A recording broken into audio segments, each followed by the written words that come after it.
Bismillahirrahmanirrahim. Assalamualaikum warahmatullahi wabarakatuh.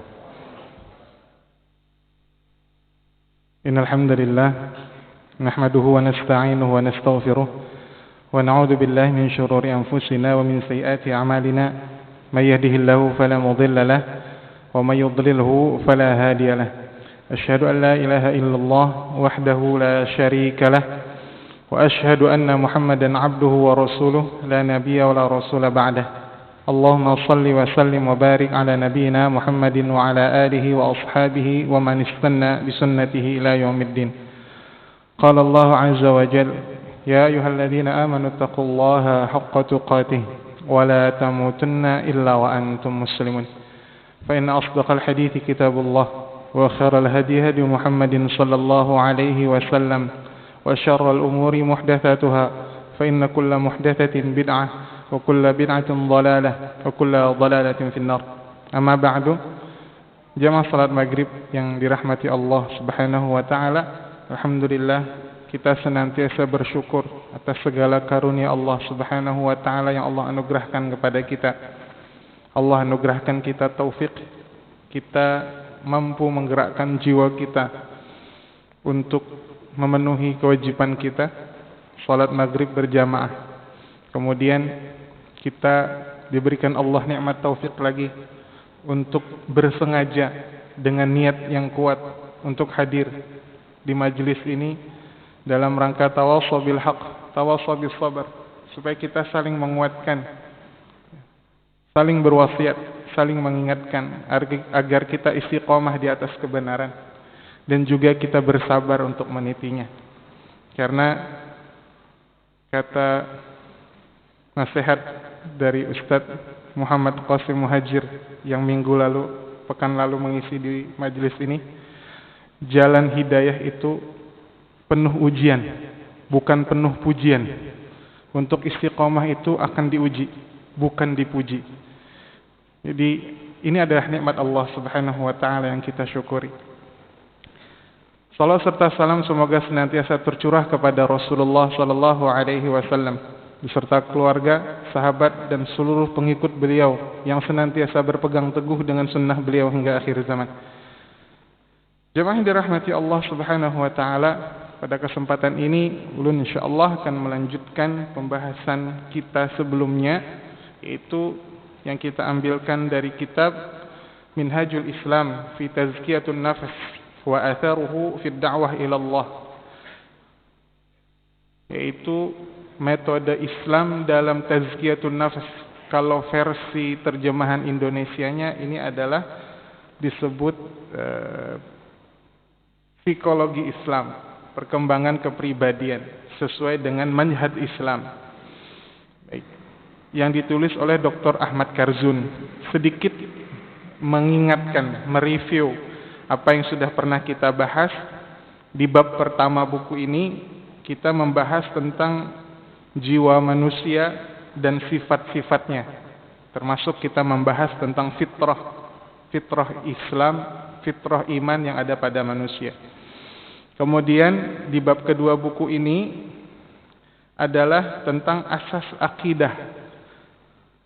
akidah dalam pembentukan karakter seorang muslim. Kita sudah membahas bahwa landasan pokoknya adalah, yang pertama adalah tauhid, yang kedua adalah berpegang teguh komitmen terhadap Al-Quran dan Sunnah, kemudian bagaimana sikap kita terhadap qada dan qadar Allah, dan yang terakhir adalah kita membahas tentang bagaimana keimanan kita dengan hari akhir, di mana empat hal ini memiliki kekuatan yang sangat luar biasa dalam membentuk sebuah nilai kontrol kepribadian.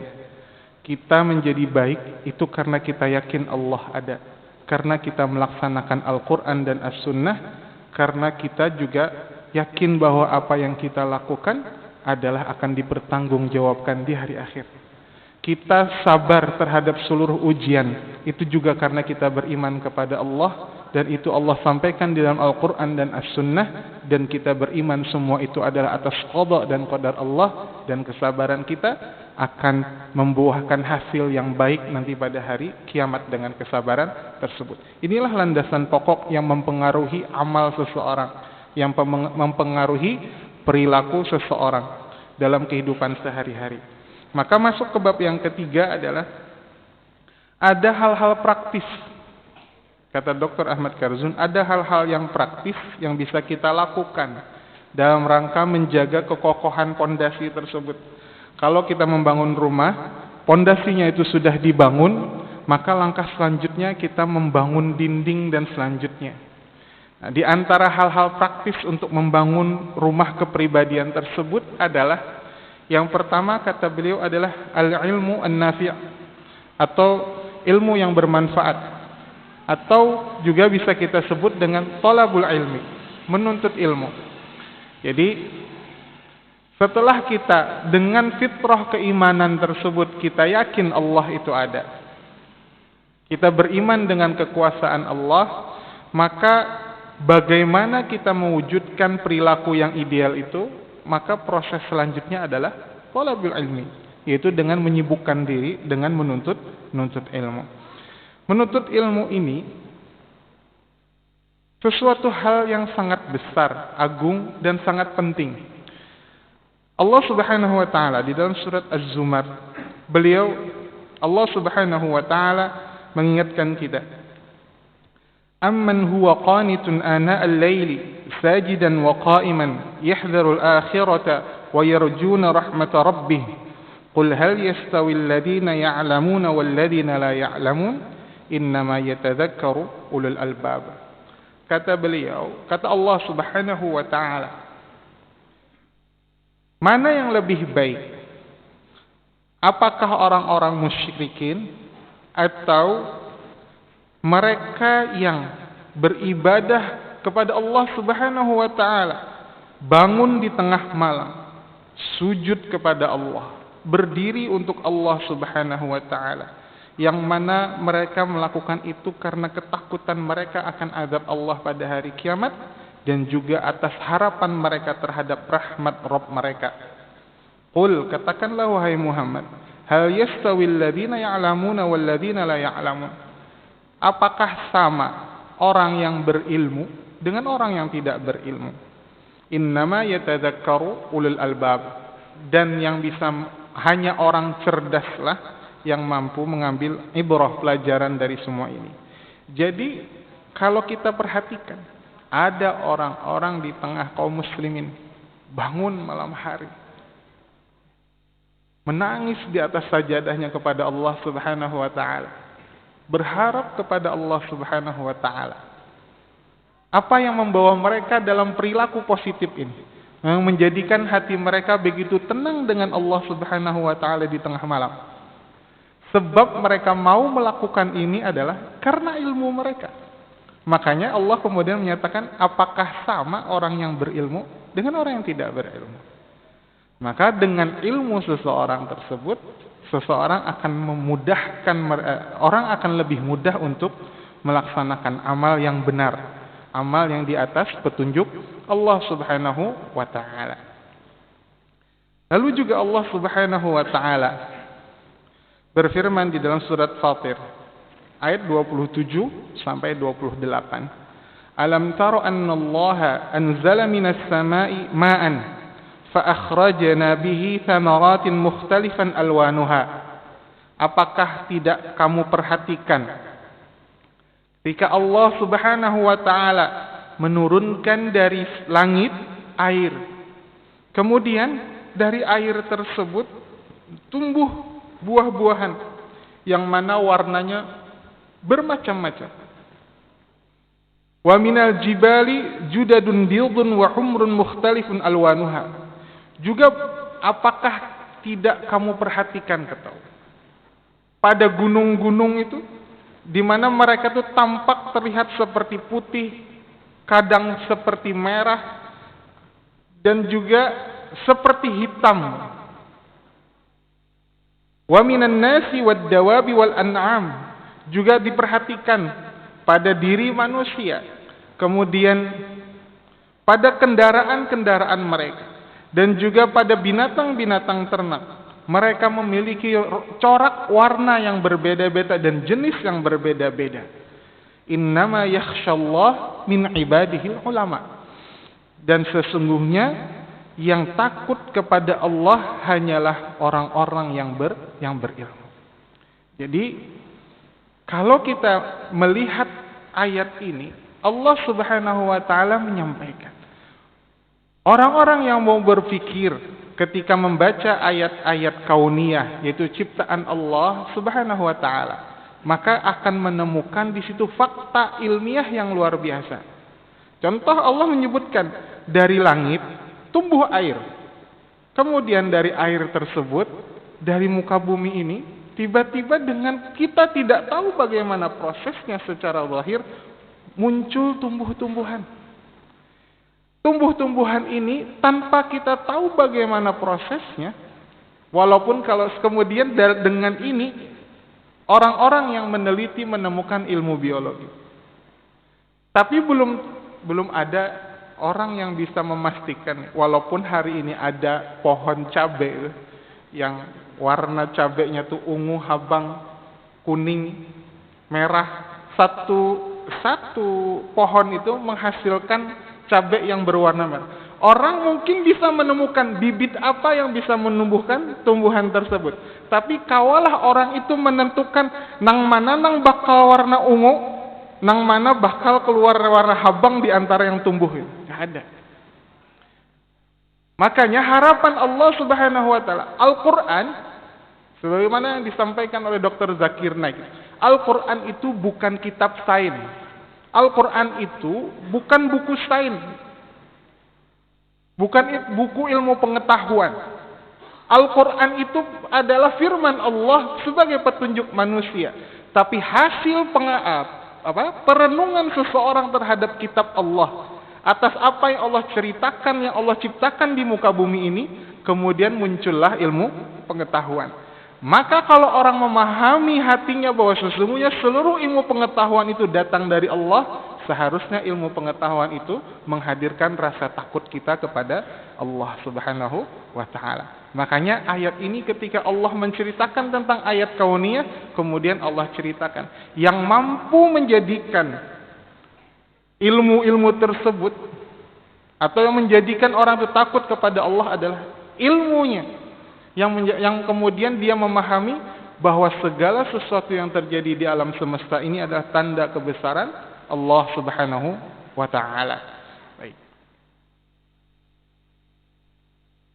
Kemudian jamaah rahimakumullah. Oleh sebab itu, Rasulullah sallallahu alaihi wasallam mendorong kita untuk menuntut ilmu sebagai bentuk penyempurnaan agama ini, di mana Rasulullah sallallahu alaihi wasallam menyampaikan, man amila amalan laisa lahu min amrina fahuwa raddun. Banyak di dalam agama ini amalan-amalan ibadah, karena tujuan manusia diciptakan Allah untuk beribadah kepada Allah.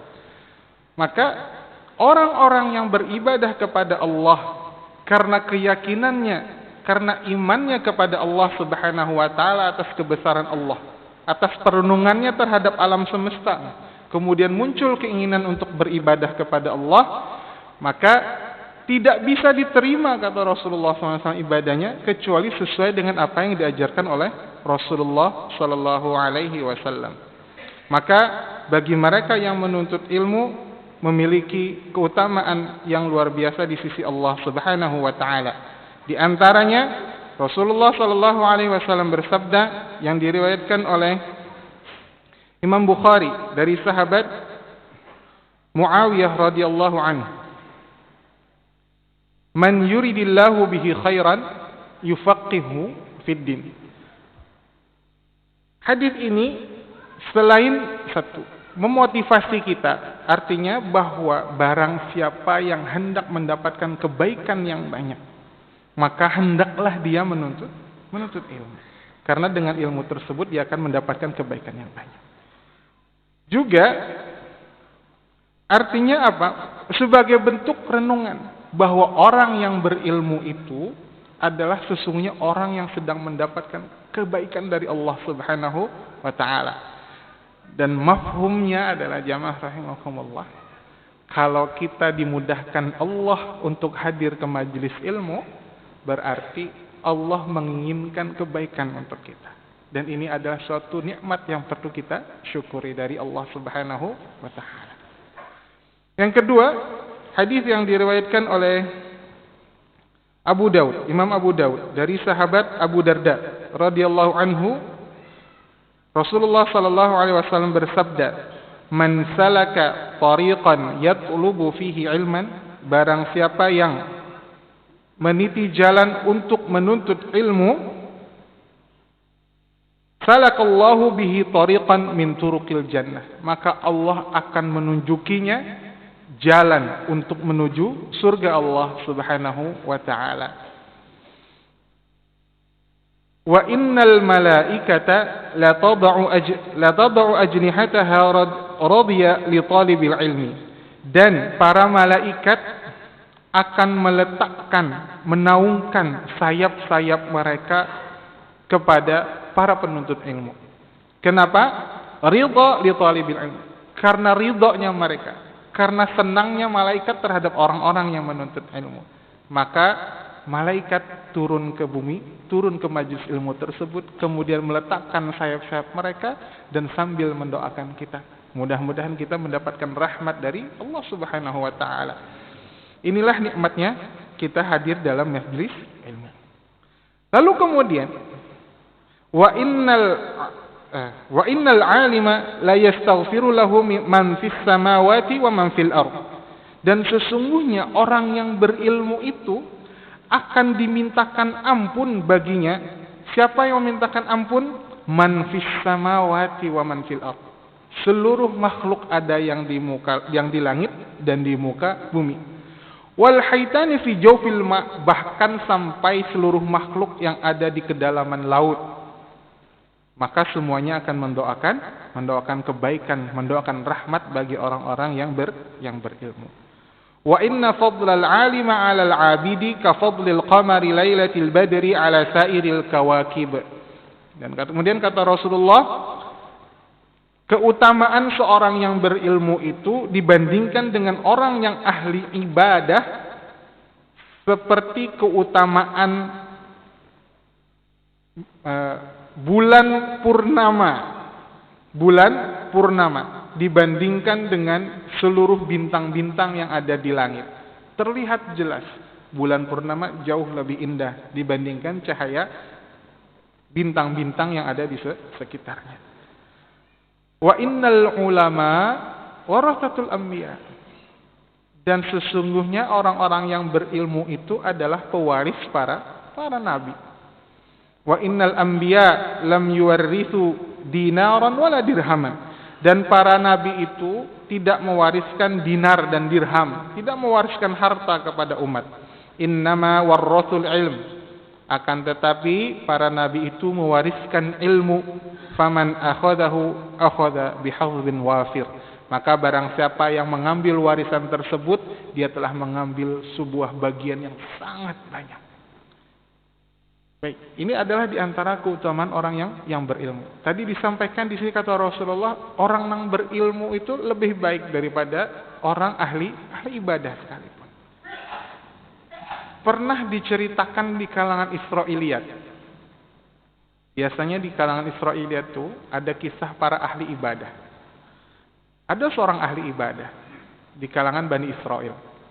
Jadi saking dia itu sangat suka beribadah, biasanya diceritakan itu para ahli ibadah itu mereka memiliki ruang tersendiri di rumah, bangunan tersendiri untuk beribadah, dan tidak keluar dari situ kecuali hajat yang sangat penting, seharian di situ. Ada seorang ahli ibadah ini keluar rumah, kemudian berjalan ke pasar. Di tengah jalan terjajak kodok. Terjajak kodok, mungkin terompahnya kayu kalau lah, mati kodoknya. Kodoknya mati. Nah, apa yang terjadi? Karena dia ini ahli ibadah. Kemudian dia merasa menyesal karena sudah apa? Menjajak kodok tadi sampai mati. Sedih dia. Merasa berdosa kepada Allah Subhanahu wa taala. Lalu kemudian yang rahimakumullah, atas penyesalannya tersebut, kemudian ahli ibadah ini mengambil kodok tadi. Kemudian dikalungkannya, diolahnya kalung, Lalu diandaknya, digulu. Aku bawa beribadah sebagai bukti taubatku kepada Allah dan penyesalanku telah menyakiti makhluk hidup. Dibawa ibadah. Nah, padahal bangkai itu najis. Kalau kita modal keyakinan aja tanpa ilmu, nah kayak itu. Asa yakin benar tuh, baik benar tuh sudah diri itu ketika meyakini ini dengan membawa bangkai kodok di atas dipakai sembahyang lagi misalnya. Itu sudah bentuk penyesalan terbaik. Tapi tanpa ilmu, Allah tidak akan menganggap itu sebuah ibadah. Jadi ilmu itu sangat penting dalam ibadah seseorang. Maka lalu kemudian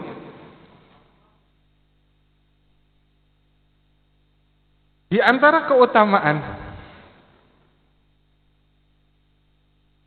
majelis ilmu itu adalah Rasulullah Shallallahu Alaihi Wasallam sampai menyebutnya majelis ilmu itu sebagai taman di antara taman-taman surga. Di mana Rasulullah Shallallahu Alaihi Wasallam bersabda yang diriwayatkan oleh Imam At-Tirmidzi dari sahabat Anas bin Malik. Rasulullah bersabda, "Idza marartum bi riyadil jannati farta'u." Jika kalian melewati di antara taman-taman surga, maka singgahi. Singgahi dengan senang hati. Lalu kemudian para sahabat bertanya, "Wa ma riyadul jannah?" Apa itu hai Rasulullah? Taman-taman surga. Kemudian beliau sallallahu alaihi wasallam bersabda, "Hilaqudz dzikr." Yaitu halaqah dzikir. Halaqah dzikir ini apa? Maksudnya adalah majlis-majlis yang di situ kita mengingat Allah Subhanahu wa taala.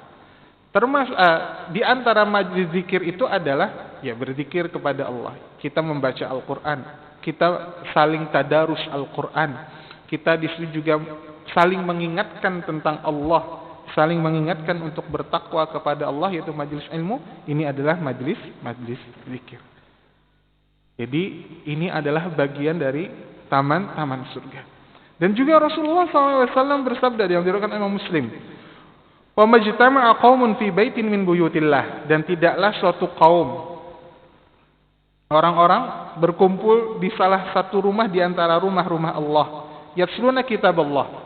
Mereka di dalam rumah tersebut yatsluna kitab Allah, membacakan ayat Allah agar saling diresapi, agar kita sama-sama mengambil pelajaran. Wa yatadarasunahu, ditadarusi, yaitu apa? Dipelajari maknanya untuk diamalkan kemudian. Maka apa yang Allah berikan kepada mereka, illa kata Rasulullah, nazalat alaihimus sakinah. Maka Allah akan turunkan sakinah, ketenangan kepada orang-orang yang hadir di majelis tersebut. Wa ghasyiyatuhumur rahmah. Orang-orang yang ada di majelis zikir itu akan Allah kucuri dengan rahmat Allah Subhanahu wa taala. Wa haffathumul malaikah. Mereka akan dikelilingi oleh para malaikat.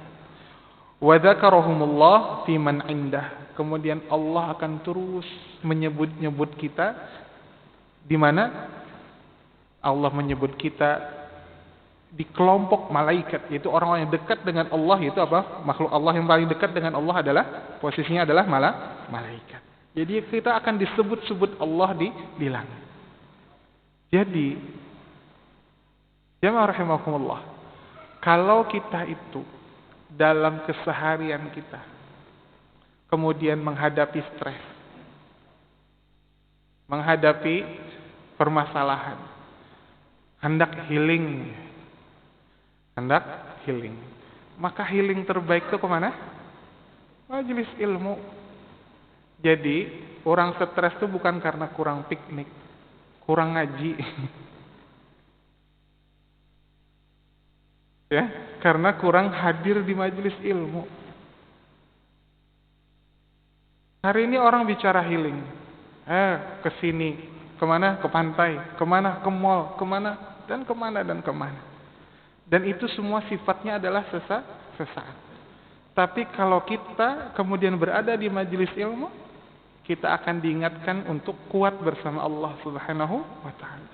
Sikap tawakal kita akan lebih kuat pada Allah Subhanahu wa taala. Kita bertemu dengan kaum muslimin, kita tuh jadi bahagia. Ini sesama kawan baik. Ternyata sama tetamu kawan hendak baik juga di sini. Terkumpul kita di sini. Nang ulun pelajari ini dari perkembangan lansia. Minta maaf. Pada usia pensiun 60 tahun ke atas, kita sering menemukan fenomena orang tua itu mengalami penurunan jam tidur, kada tapi kau guring.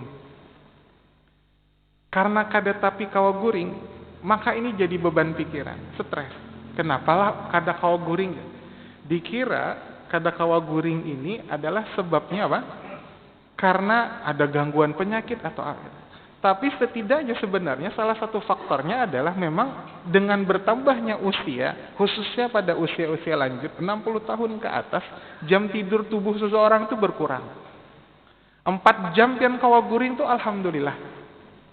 4 jam kawa guring semalam itu alhamdulillah. Karena memang jam tidur kita berkurang. Tinggal kalau 4 jam itu guring itu kita kemudian berkurang, 20 jamnya anak bapak kita gitu. Maka kalau kita hanya di kamar gitu kan, merasakan di rumah, anak-anak sudah merantau, cucu-cucu kadada gitu, di rumah berduaan, ya kalau masih punya pasangan, kalau pasangannya sudah kadada. Lalu muncul kemudian rasa kosong,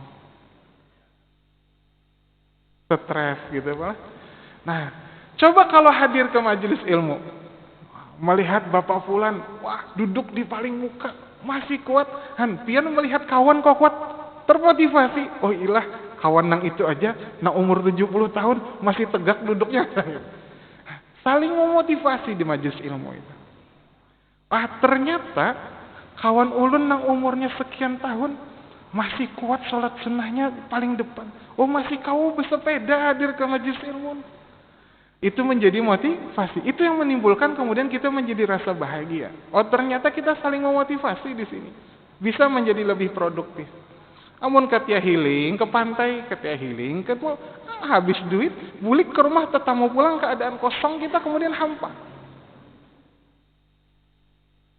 Jadi healing yang terbaik itu adalah hadir ke majelis ilmu. Disitulah Allah mengucurkan rahmat, kita saling berkasih sayang. Kita bertemu dengan saudara sesama muslim. Kita saling motivasi, kita saling menguatkan. Kita ini kadang-kadang di rumah punya masalah yang besar. Hidup itu kadang-kadang disamakan. Ulun pernah menemukan orang menangis, masalah yang sangat besar. Tak ingat ulun sekalinya kawan sidin di majelis ilmu itu juga sama.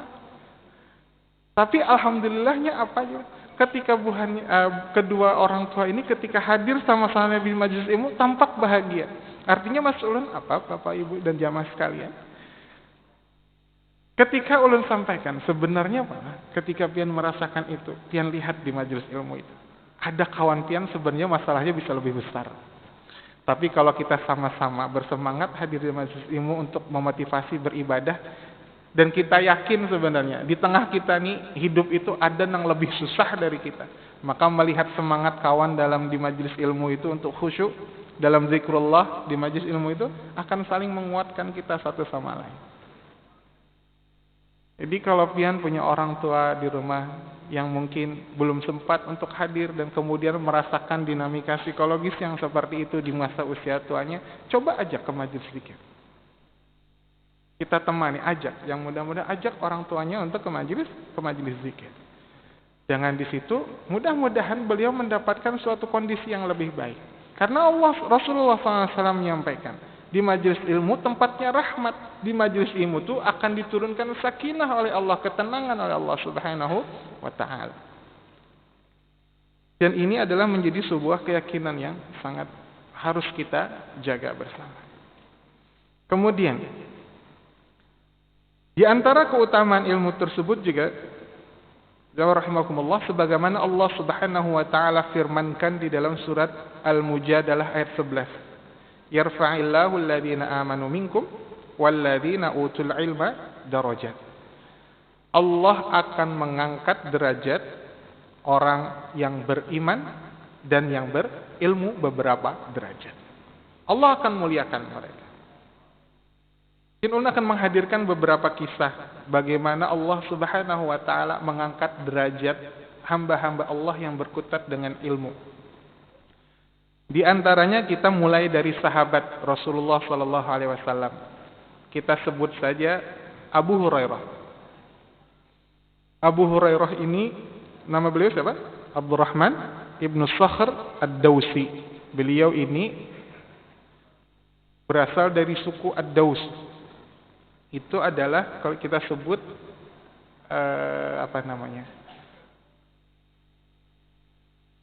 suku yang berasal dari Yaman, yang tinggal di luar kota Madinah. Abu Hurairah datang ke Madinah pada tahun ke-7 Hijriah. Kada membawa apa-apa. Abu Hurairah itu sahabat Rasulullah yang miskin. Dia termasuk penduduk Suffah atau Ahlus Suffah. Ahlus Suffah ini adalah orang yang kehidupannya itu memang ditanggung oleh kaum muslimin.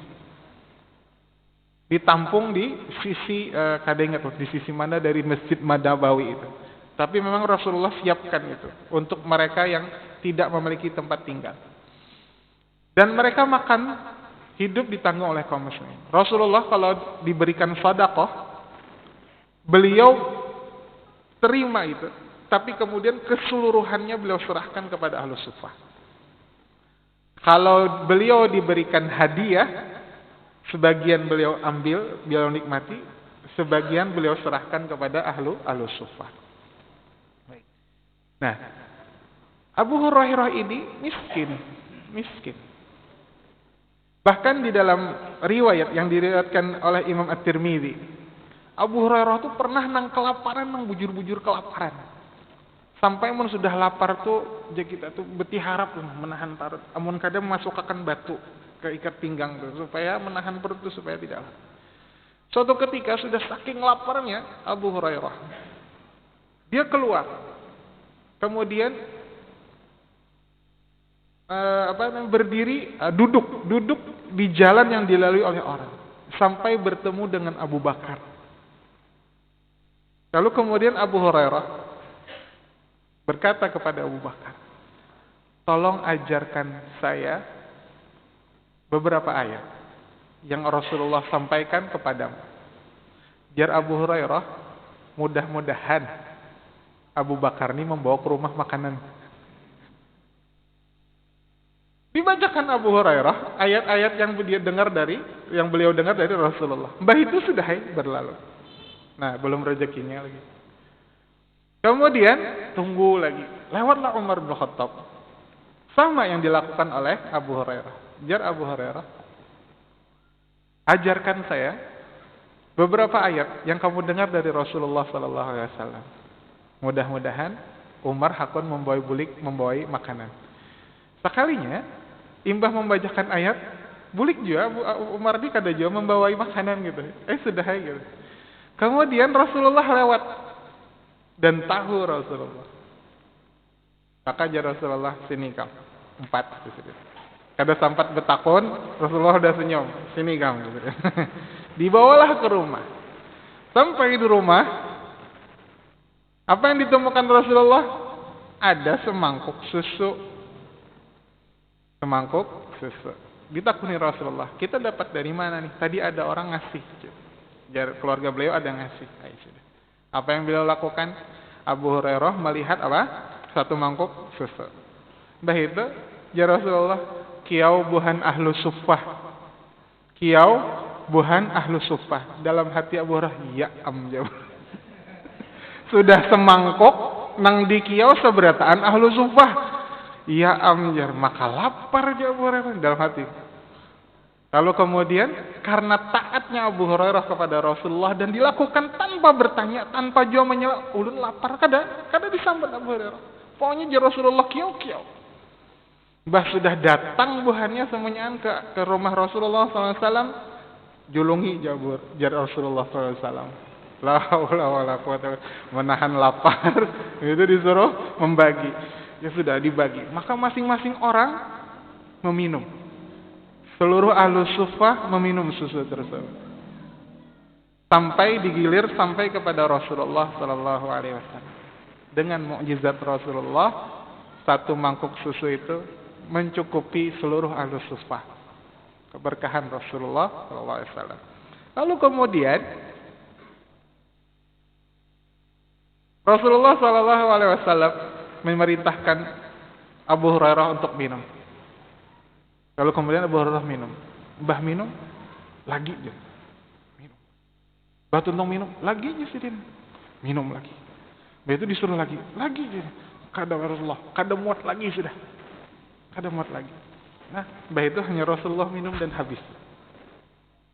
Kita lihat bagaimana satu, kesederhanaan sosok Abu Hurairah. Yang kedua, kesederhanaan Rasulullah SAW. Tapi ulun fokus pada pribadi Abu Hurairah. Kesederhanaan Abu Hurairah ini. Miskin, kita sebut saja miskin. Bukan siapa-siapa, miskin. Di dunia dia bukan siapa-siapa. Tapi kita masih menyebut nama Abu Hurairah sampai hari ini. Namanya abadi. Kita masih kenal dan kita masih menyanjung siapa beliau radhiyallahu anhu. Seorang sahabat yang meriwayatkan 5.000 lebih hadis dari Rasulullah SAW. Apa yang menyebutkan beliau abadi? Namanya disebut oleh umat manusia ini, oleh umat Rasulullah, karena semangat beliau terhadap ilmu. Beliau hanya berislam jarak dengan kematian Rasulullah bersekitar 3 tahun atau 4 tahun. Tapi dengan jarak yang begitu pendek, mulazamah dengan Rasulullah, tapi periwayatannya dari Rasulullah paling banyak. 5.000 lebih hadis, 5.300 sekian hadis.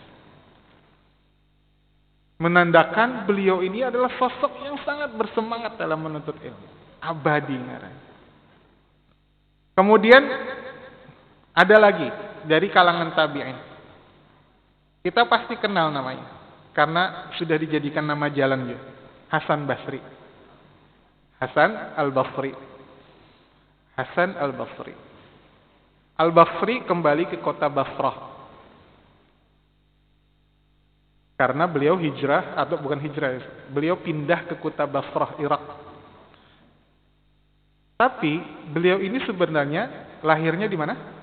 Di Madinah. Lahirnya di Madinah. Mama beliau siapa? Khairah. Siapa Khairah? Khairah itu budak.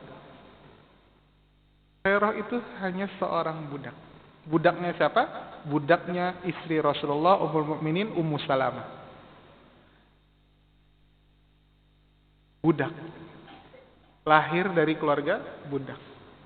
Tapi kemudian kita memandang Hasan Al-Basri itu sebagai siapa? Ulama besar. Ulama besar.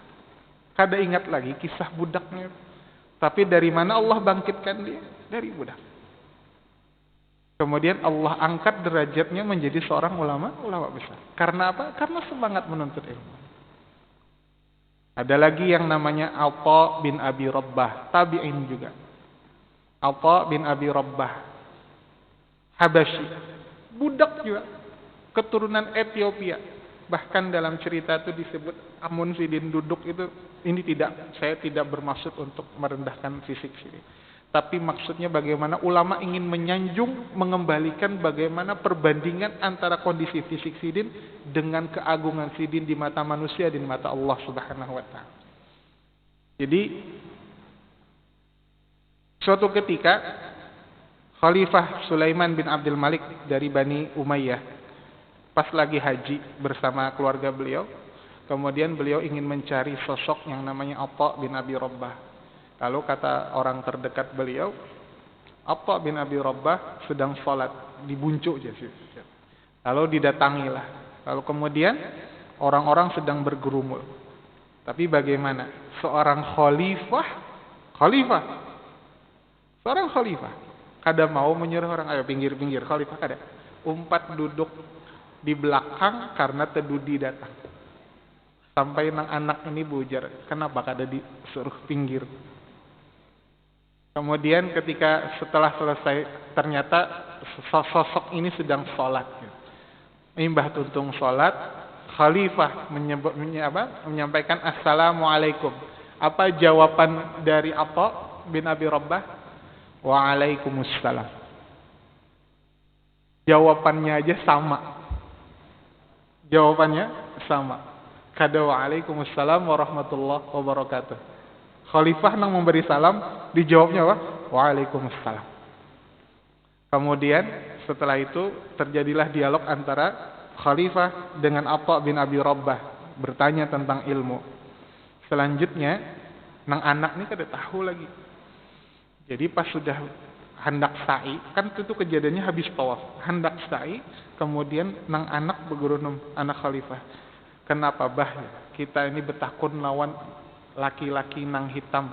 Duduk aja, hirang nang kayak gagak duduk. Hidung pesek, rambut keriting. Maaf, kita menyebut fisik seperti itu. Tapi kemudian si anak, kenapa kita kada betakun lawan Atha bin Abi Rabbah aja?